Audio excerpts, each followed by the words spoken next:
It's great to see you all today. I'll wait a little bit while we have everyone logging in and connecting. I'm Tara Ballman, the Executive Director of the National Aging in Place Council. I'm really glad that you all could join us. I see some new faces out there today, so if this is the first time that you're joining us, just give us a little wave so we can say hi to you. Hi, oh, Ruth. I was just talking to Ruth earlier. And if you are a member of the National Aging in Place Council, can you give us a little wave as well? I see Ronnie, Annette, Courtney down in New Orleans. Nice to see you all today. So I am going to go ahead and get started. We have a full hour of information today, and I am really excited with our presenter. Rossetti and her husband Mark are the designers, general contractors, owners, and occupants of the Universal Design Living Laboratory. This national demonstration home and garden in Columbus, Ohio is the top-rated universal design home in North America, earning 3 national universal design certifications. She is also the author of the Universal Design Toolkit, which provides time-saving ideas, resources, solutions, and guidance for making homes accessible. Please join me in welcoming Dr. Rossetti. Well, thank you. It's my pleasure to be here. I'm speaking to you live from my Universal Design Living Laboratory, my home office. I'm sitting in my wheelchair, and today is a beautiful day here in Columbus. I want to make sure that today's presentation meets your needs. I know we have a diverse group here with service providers, home modification experts, health experts, as well as consumers and caregivers. So with that wide of an audience, I want to make sure that I paint a wide scope of information. During this presentation, I'm going to stop a couple of times to see if there are any questions in the chat. So feel free anytime during this presentation that you want your question to be aired to us, that we'll have Tara ask me those questions, and then we'll stop accordingly during the break. If there's time at the end of this program, we'll open the mics up so that you can make comments and continue the discussion. Of course, I'm here as a resource beyond today's 1 hour. Feel free to get in touch with me at my email, my websites, and that information will be given to you at the end of the program. Realize that the photo right now that you're looking at is my home in Columbus, Ohio. It is a national demonstration home and garden. It's situated on 1.5 acres on a rural area of northeast Columbus. My husband and I were the general contractors, and it took us 32 months to build this house. Realizing we are not builders, we are not general contractors prior to this house. We will never build another house again. We learned our lesson here. We had a lot of help, though. We had over 200 companies that contributed products and services either at no charge or at a reduced cost. And when you look at our website, you can see the list of all those wonderful contributors at udll.com. I'll be referring to our website frequently because we've got lots of resources to support your ongoing learning. Mark and I worked on this project, bought the lot in 2006, having hired the architect in 2004.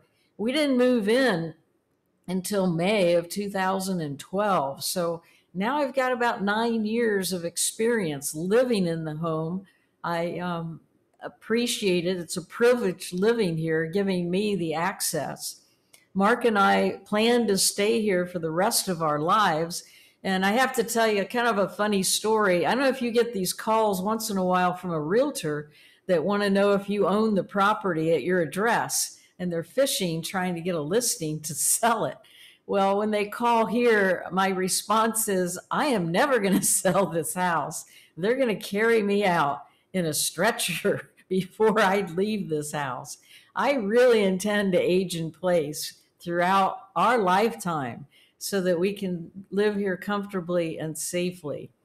The A luxury custom home, of course, is 3,500 square feet. It also has a full lower level with a training room and an extra bedroom, exercise room, and a full bath.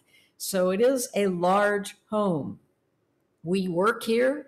We have tours here. We have classes here. Um, COVID is now over, and we had our first tour again last Friday with a family that's building a home for themselves and wanted us to consult with them. But I also consult with developers of apartments and condominiums. I've worked with Habitat for Humanity. So it doesn't have to be a large luxury custom home to age in place. It can be a 1,200 square foot home. It can be a 1,000 square foot apartment. There are a lot of different scenarios. So what I want you to look at is not the large luxury custom home, but think of it as a case study and borrow some good ideas from us. For those of you who are looking to remodel or looking to build or working with others, the components of safety and accessibility is what you should be looking at. And that, my dear, is what we'll be focused on next. Why am I in a wheelchair? I thought I'd share the story with you. It was June 13th of 1998. On the screen is the photo of the bike trail and my bike helmet. It was the third wedding anniversary for Mark and I, a beautiful Saturday afternoon. No wind, no rain, no threat of storm, when all of a sudden my husband heard what he thought was a gunshot. It got his attention and he slowed down and he started screaming at me, "Look over there, something's falling, stop!" What he had seen was a tree and it was halfway to the ground. Literally in an instant, I was crushed by a 7,000-pound tree followed by live power lines. Instantly paralyzed from the waist down with a spinal cord injury. I was 44 years old at the time, and life didn't look worth living at that point. I stayed in the hospital for the summer of '98, wondering what the trauma of the spinal cord injury would be like, how to run my business, how to be living with a spinal cord injury and have my life from a wheelchair from that point on. I came home to the home that we were living in at the time, a 2-story home. We couldn't get into the house at first. My husband and friends did put a large wooden ramp from the driveway to the front door, but really it was like the luge in the Winter Olympics. It was so steep. There was no way I could be independent coming or going out of my home. Several months later, an electric porch lift was put in so that I could be independent. But no longer could I go into the basement or the second floor. It was very difficult when I first came home to even move on the carpet. I was too weak. Doors had to be removed. Furniture had to be removed. In the kitchen, it was just a nightmare for me. So when you think about having an injury or a disease or a sudden difficulty as a trauma, and you're coming home and life just doesn't look worth living anymore. With us, we wanted to decide, would I be recovering from this injury? Would I get out of the wheelchair and walk with braces and crutches? And that wasn't happening. So that's when we started out on the journey in 2004 to hire the architect and move forward. Universal design, many of you are very familiar with this term. It actually was coined by Ron Mace, pictured in this slide. Ron was an architect at North Carolina State University. He had polio as a child and used a wheelchair. He brought together a whole committee, a group of other professional architects, and they came up with the term universal design and this very important definition.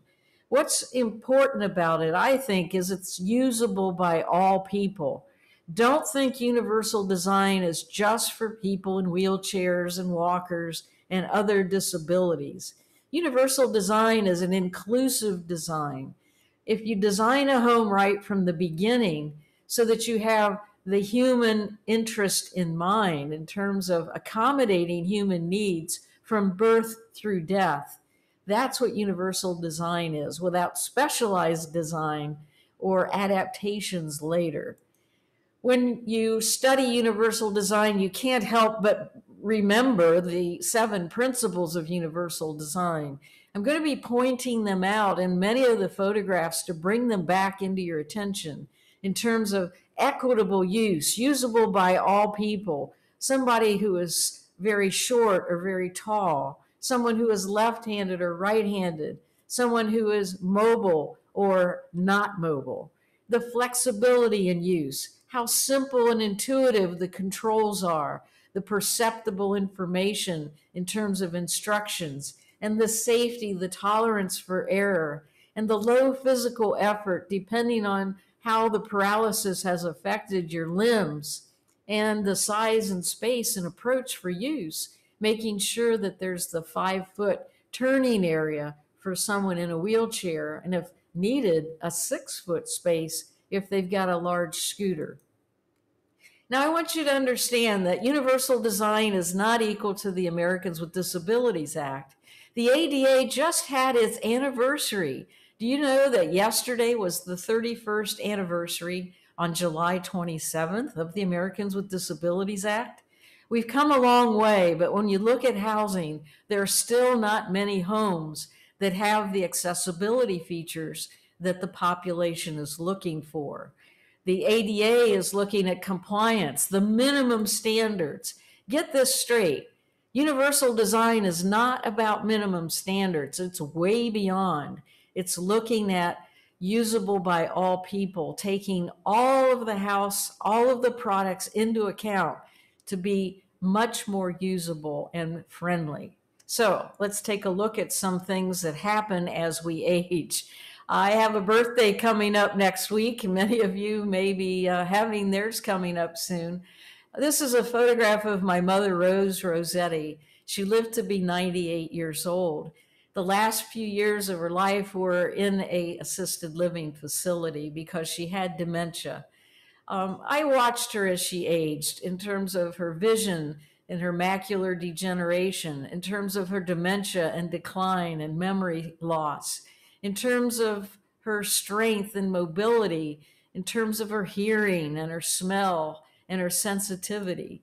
Looking at all these things that change in a human body, I'm hoping that you can understand that you can't get away from it at this point. We can somehow slow the process with health advances, but over time, as the body ages, these are some noteworthy changes that occur. They may be happening to you or your adult children or your parents or grandparents.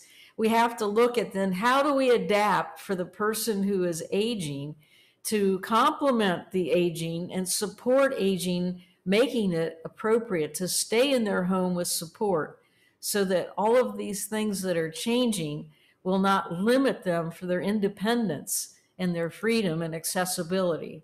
So here's one of the principles of universal design. When we look at the space, we're looking again at that 5-foot turning diameter. The architect, Patrick Manley, was putting red circles on our floor plan that were 5 feet in diameter. So we could see that the turning space would be appropriate in the kitchen, in the bathroom, in the great room, in the hallways.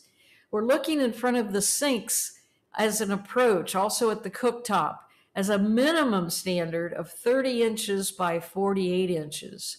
And then when we look at the average height of an adult in a wheelchair, we're looking at how far they can reach in terms of reaching shelves on the high side and then reaching shelves and drawers on the low side.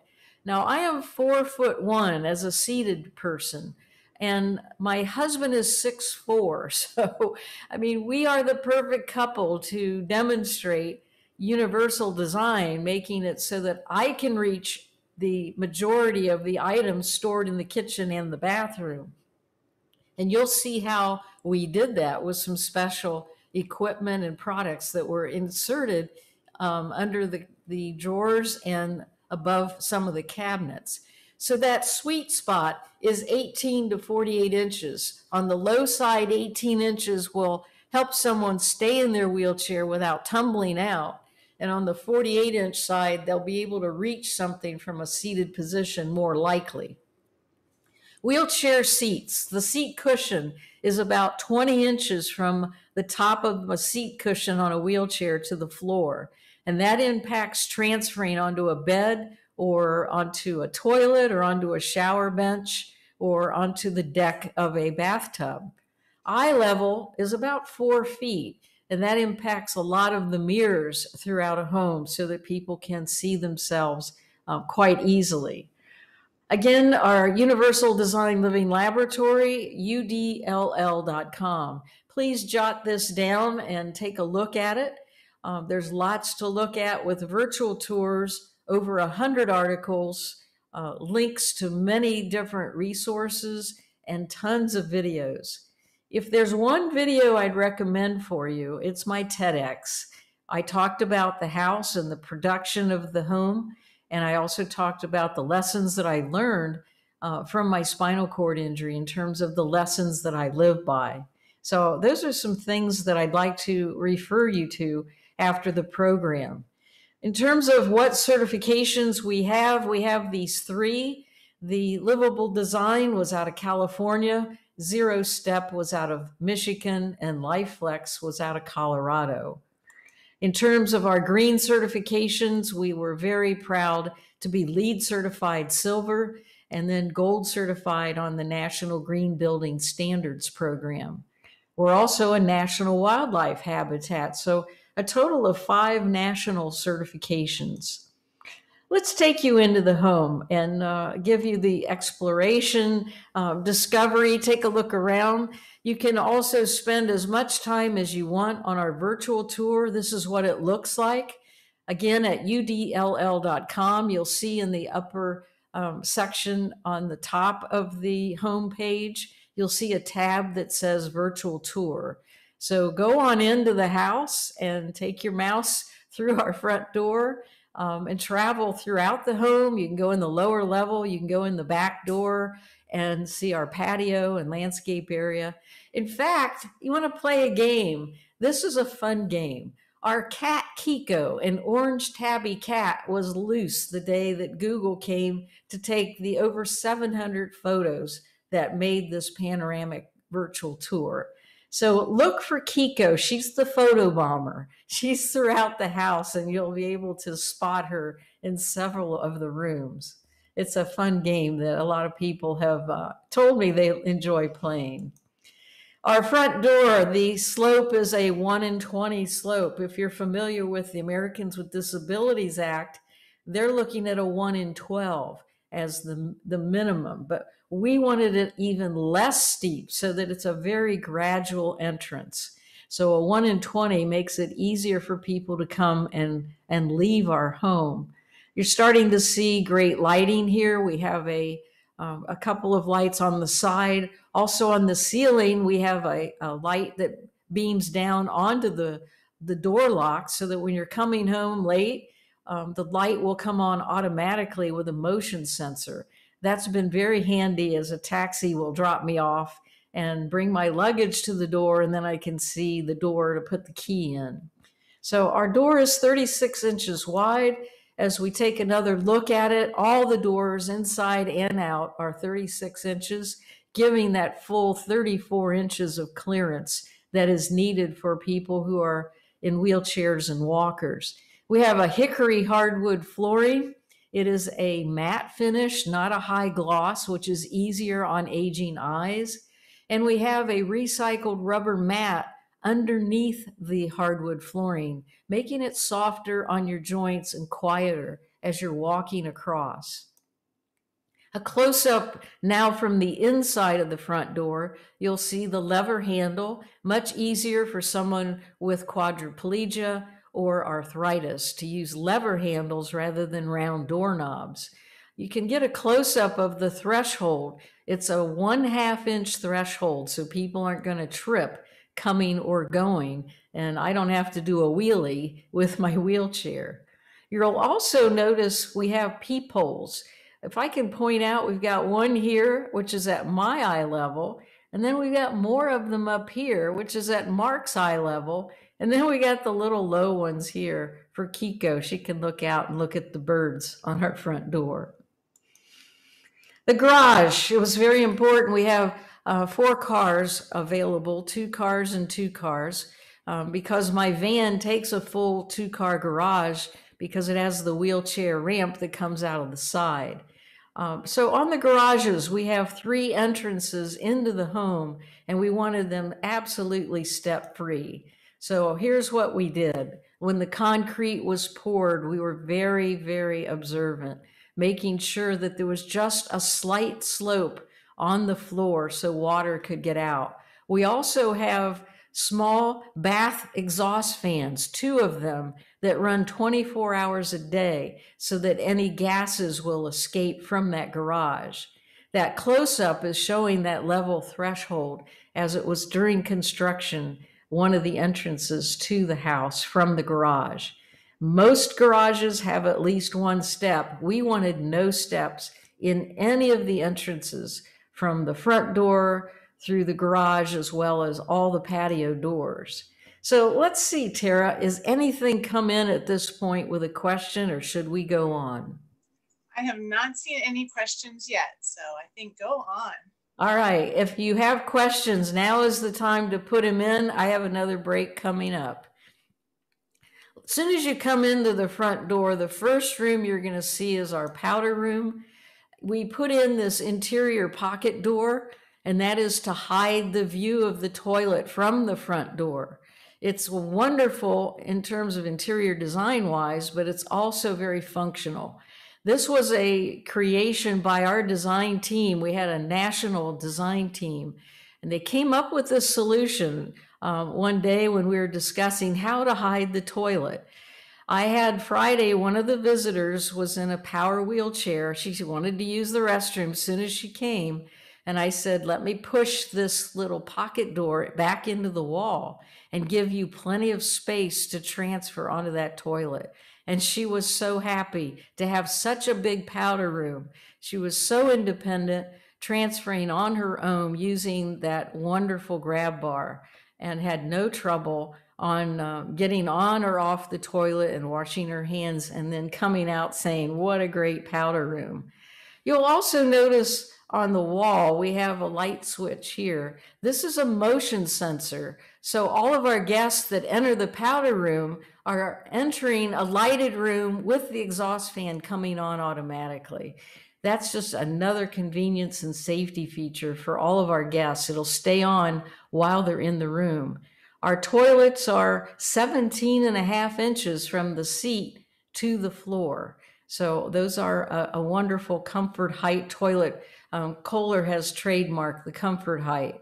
You look at this little grab bar. It's a little different design. We wanted to test it out, and it has worked well in terms of the angle of a person's wrist is different when they're pulling themselves up rather than pushing down on a more horizontal bar. So that's just another idea. In terms of the hardware, all the hardware in the home is these D-style handles. Again, for someone with paralysis or arthritis, the D hardware is very easy to push or pull open. The primary bathroom that is adjacent to our primary bedroom is pictured here. The camera was in our bedroom, focusing in on the bathroom. You can see that the transitions are totally level between the porcelain tile and the hardwood flooring. Underneath all the tile is electric heating, as well as an electric heated towel bar. As we age, we'll tend to feel colder, especially when we aren't dressed or just getting out of the tub or the shower. We have pocket doors here as well as here. You're saving a lot of the square footage by not having a door swing. I think they're easier to open. This hardware is wonderful.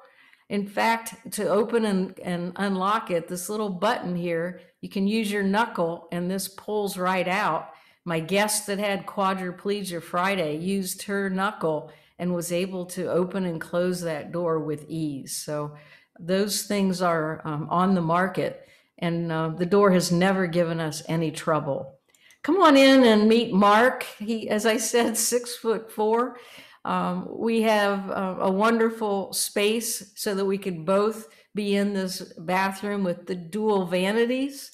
Let's take a look at those. My vanity is 33 inches to the counter. His is 35. Now, with a height difference that we had, we expected there'd be more of a height difference on the vanity, but just a 2-inch differential. We have lots of knee space here so that I can roll under. My knees do not go as far as the plumbing, so we did not have to put any special insulation on it. The lower countertop allows me to just roll right under here and have a wonderful access to the sink. All of our sinks are, plumbing-wise, a single level handle faucet, making those easy to use instead of the 2-handled faucets. Underneath Mark's vanity sink, we had a special custom unit that rolls out. I don't know if you've got the problem under your sinks. Would you be willing to take a picture of what's under your bathroom sink? I wasn't willing to take pictures until this was designed. So this pulls right out and holds a lot of health and beauty aids and cleaning supplies, making this a very, very easy to use storage area. We never seem to have enough storage, do we? When we went to Kohler to select toilets, this was their showroom wall, and we were like, oh my gosh, there's so many types of toilets. How do we pick them? Well, we wanted one that had the comfort height, so that was one of our criteria, as well as the ones that didn't use much water. So water efficiency was important. When you're installing a toilet, looking at the center of the toilet to the wall, measure about 18 inches. That way you have a good distance from the center of the toilet to the wall for placement of your grab bar. That's important so that someone isn't reaching too far. Now, taking a look here, this is not Garfield on a bench. Our cat just seems to think that this height of a toilet is comfortable as a water dish. Of course, we don't usually encourage her to drink out of the toilet, but if any of you have cats, you understand. They just find water their own way. So you'll see the grab bar and how it's placed and the simplicity of the toilet paper holder. Just putting it in as a vertical element so you have very ease and convenience in changing that roll of toilet paper. We also have phones by all of the toilets. That's where the emergencies might happen. That's where you're going to have a need to intercom people or to call for help. So we just made sure there are phones there. And as we work from home, you probably have this too. You never know when the phone's going to ring, whether you're in the toilet room, whether you're in the kitchen, whether you're in the living room. So we just have toilets right by the phone just in case. Here is another area of that toileting room with a pull-down unit. Again, storage needed to be reachable from a seated position, and this shelf was not. So by putting in this articulated shelf that now pulls down, I can get full use of those 2 shelves for health and beauty aids in that toilet room. Our bathtub was designed to be lipless around here so that the slide in is easy. I have enough upper body strength that I just transfer right from my wheelchair, which is the same height as this bathtub deck, which is about 19 inches from the floor. So I transfer onto the deck, spin my legs into the bathtub, hold on to the 2 grab bars on the side, and then kneel to get into the tub. We added a shower nozzle, a handheld with the 6-foot hose, so that makes it very convenient to rinse my hair as well as clean the tub. We also put a single handle faucet on here. We have great lighting in the bathtub. As we get older, aging eyes need more light. So it's an east-facing window, great morning sun coming in on the glass block. Plus we have overhead LED lights and side lights by the vanity. Here is our curbless shower. You're starting to see different views of it. There is no door on it. There's no curtain on it. It's 36 inches in the entry. There's 2 stations, one for my husband who can stand and shower with his own grab bar. It is a 4x7, so it's very easy for wheelchair transfer, and it gives lots of room for someone that has a caregiver who wants to help in that transfer, so that they aren't straining their back to help someone to transfer onto the shower chair that's mounted on the wall.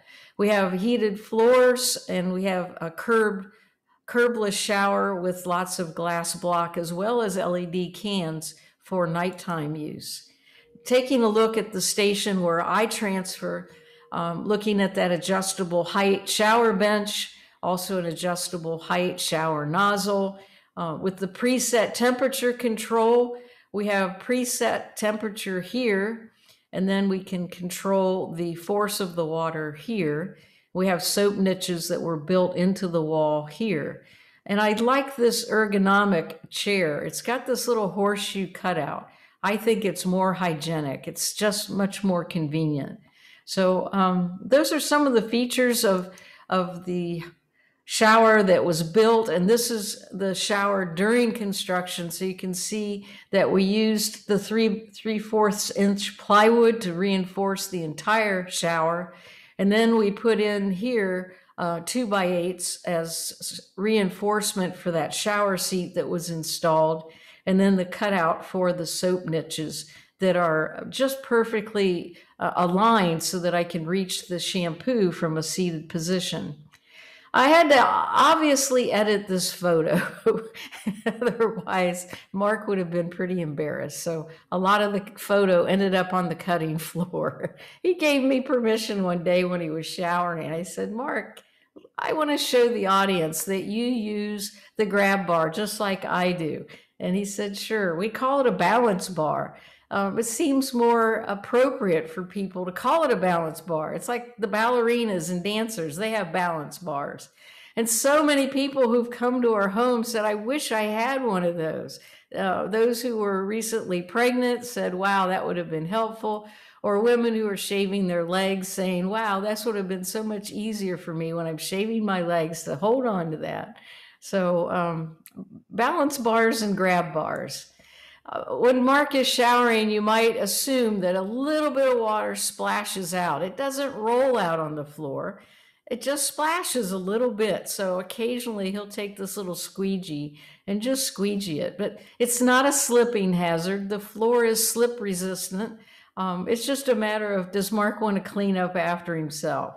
And if he doesn't, we just send in the cat vac, and she does a good job licking the floor. So here's a close-up of the floor showing that we have a channel drain that is in the back. It has a slight slope, so the water drains back into the back. And we have this slip resistance, and the smaller tiles with lots more grout, giving you much more ability as you're transferring. We've never had any problem with this flooring. All right, let's see if there's anything now, Tara. Has this audience been inquiring minds? We do have a few questions. We'll start with Scott Fulton out in Delaware. He says you mentioned hickory hardwood over rubber mat. Presume this is engineered hardwood versus solid? No, yes, it is. It is an engineered, and it is finished in the factory with a very hard ceramic finish. We've had over 3,200 people in wheelchairs and foot traffic in our home. And I'm telling you, you cannot see any wear on it. It is a wonderful product from Mannington. It is an engineered flooring. And he's also asking if you'll be speaking about home automation. A little teeny bit. Let's wait till the end on that. Our automation is mostly for our entertainment purposes in terms of having the Alexa system here. We could add some more systems. We've got a few things with our thermostat where we can control the thermostat with a smartphone, and that's an easy thing to do. We could also control some of the lights with our smartphone, but the house does not have a lot of technology in it. But if you want to delve deeper and we have some more time, I can share some other technology that we've recently put in. Great. And Erin has a few questions about the bathroom. She says, do you have sensation in your gluteal muscles? The shower seat and transfer to the tub looks like they could be rough on the skin. I have very little feeling on the bottom, and that is not rough on my skin, even if I were to touch it with my hand. It's just a slip resistant. So no, it is not a rough surface that would in any way compromise my skin as I sit there. And do you have extra heat lamps in the bathroom? No, we haven't needed them because we close those pocket doors and keep that very warm. Occasionally, on a really, really cold day, I can turn that floor heat on in the shower and in the bathroom as a supplement. We have natural gas, forced air heating, so I can just flip the thermostat a little hotter if I want to, and then shut those two pocket doors. And the heat from that hot water is really enough keeping that hot. I've not regretted not putting a door or not putting a heat lamp in. It's plenty hot in there. And we have one more from Pat. It looks like more of a comment than a question. Pat says, I find it's best not to have a chair attached to the wall to accommodate changing needs and caregivers. An attached chair means your back is always up against a wall. Yes, that's true. And that particular chair is adjustable in height, and you can also flip that seat to get it out of the way, should that compromise anyone. And of course, you could always disinstall it if you wanted to, but it's been a wonderful seat for us. Mark's used it. He had knee replacement a few years ago, and so he got to sit there and take his shower. So it's worked for his weight and my weight, and he can adjust it up and down if he wanted to. That is all we have so far. All right, let's keep going. We're moving on. Let's go in the kitchen, my favorite room. I'm the cook. Many of my friends always ask me to bring things whenever I'm coming to their home. I'm known for my cooking, and my husband can be a testament to that. He's the cleanup guy. I'm the cook. We have a center island with 3 different heights. You'll see the lowest height is this 30-inch. This is where I do my meal prep. I've got plenty of space underneath for people to sit around. So it's an informal dining area, and my knees fit here, and wheelchair tucks right in there. Mark, he's a salad prep guy, so he likes this taller surface at 40 inches high. This is more standard at 35 inches. So we've got plenty of storage in this center island and plenty of room to get around as you're looking at the hardwood and you're looking at that turning space.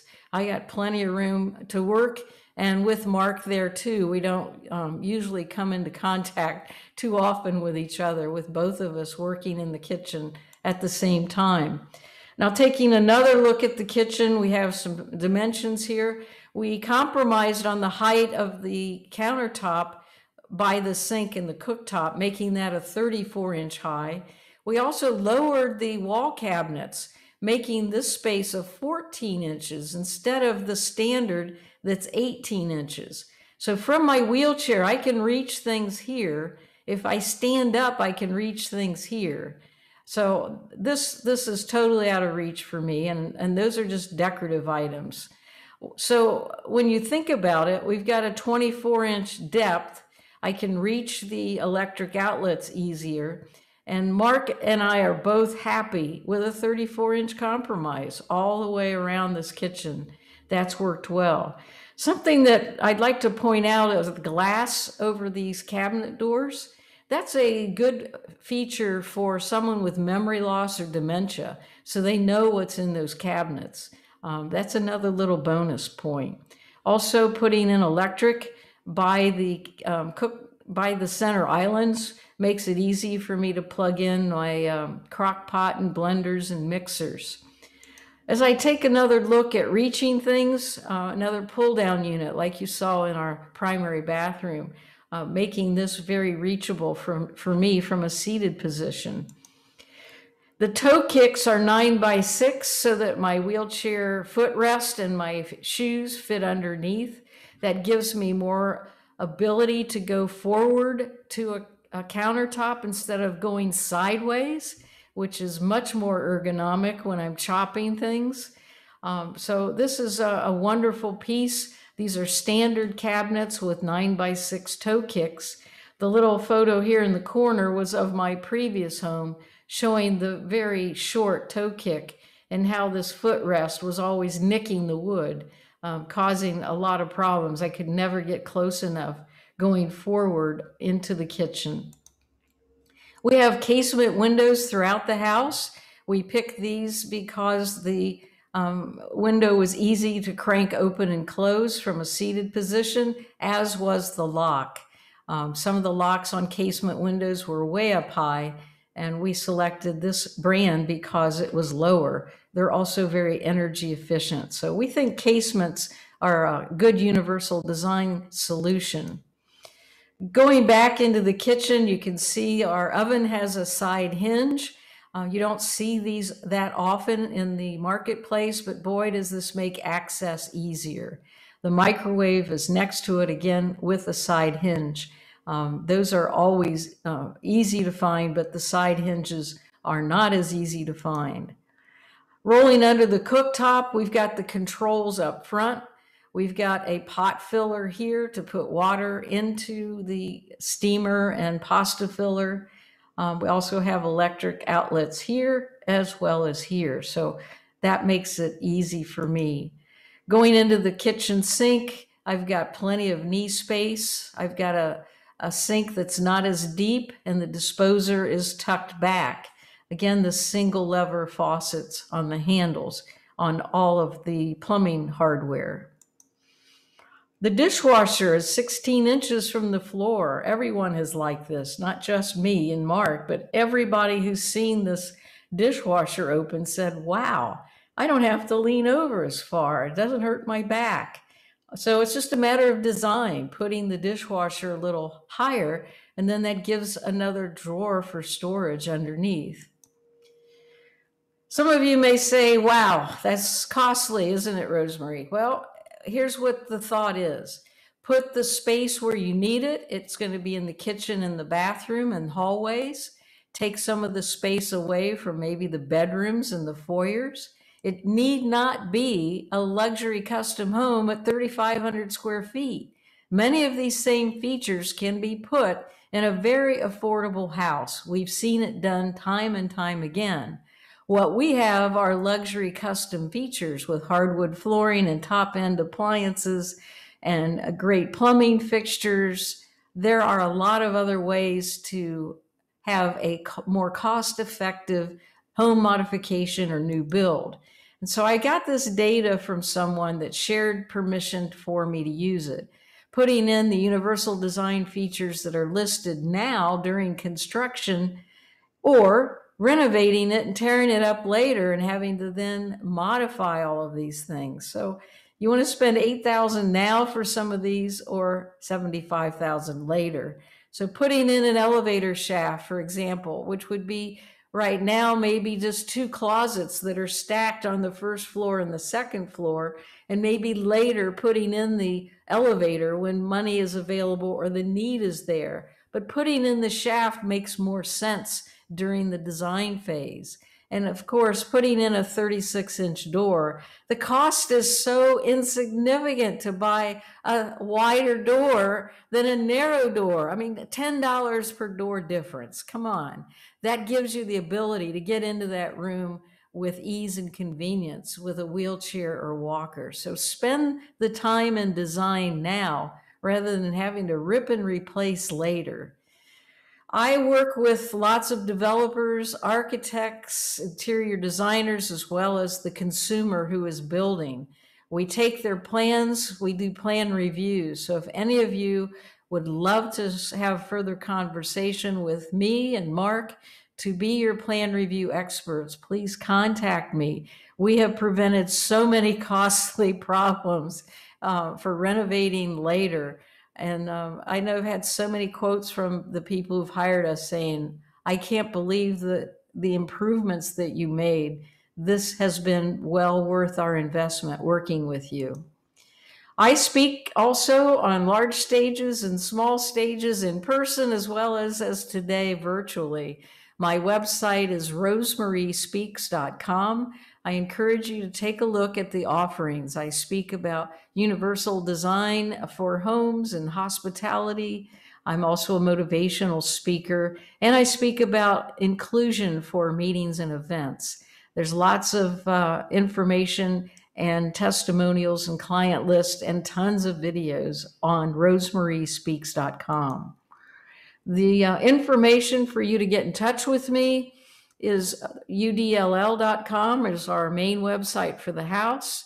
My main email address is a simple one, just my first name, rosemary@rosemariespeaks.com. Phone number 614 in Columbus, 471-6100. I'd be happy to work with you. If any of you do plan a trip to Columbus, let us know in advance and we'll see if we can open our home for a special VIP tour for you.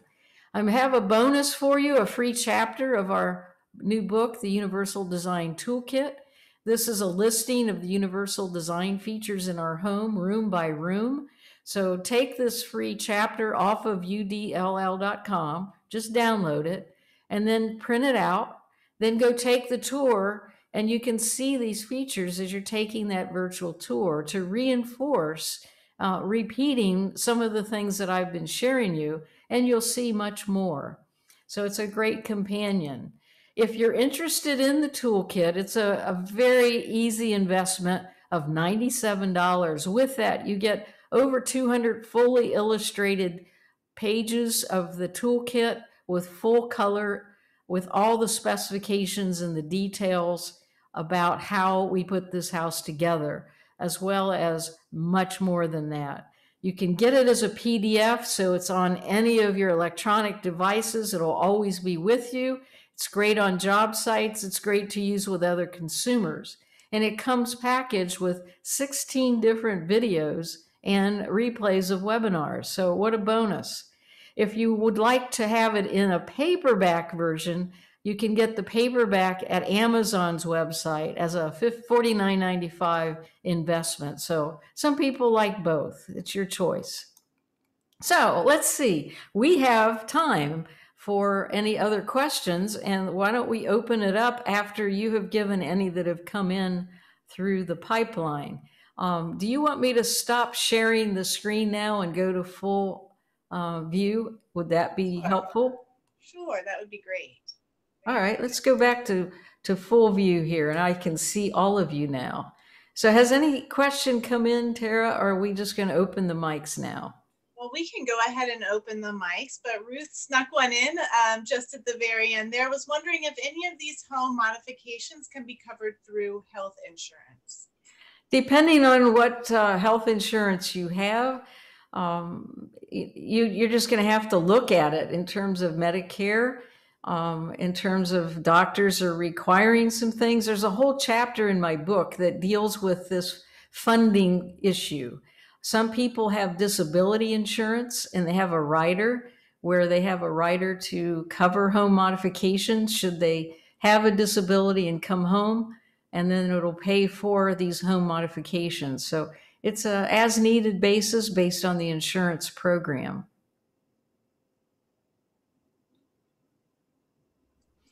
Great. Well, thank you. Do we have any other questions? Anyone want to unmute themselves and say hi? Comments, questions? I'll say hello in the meantime. Hi, Scott. Hello, everybody. Hi, Rosemary. I'm chair of the National Aging in Place Council. I've been following you for a number of years. I think we've communicated a couple of times over the years. And it's been great to see your journey and the work you've invested to really test it over time. And that's a lot of, I know you must have felt like a real pioneer back then. And in some respects, maybe still do some days when you're talking to people, but you know, the elements you talk about have really been universal in adaptation for people, and it's been really helpful to see you do this and to be able to share your home the way you and your husband have is truly exceptional. So thanks for being with us today, and just for being a continued resource for all sorts of people that you you never even get a chance to talk to. So for the rest of you, please, like, this is a very rare opportunity here. So take advantage of it. I'm honored by your words. Thank you, Scott. I'm glad you're one of my fans and not one of my stalkers. All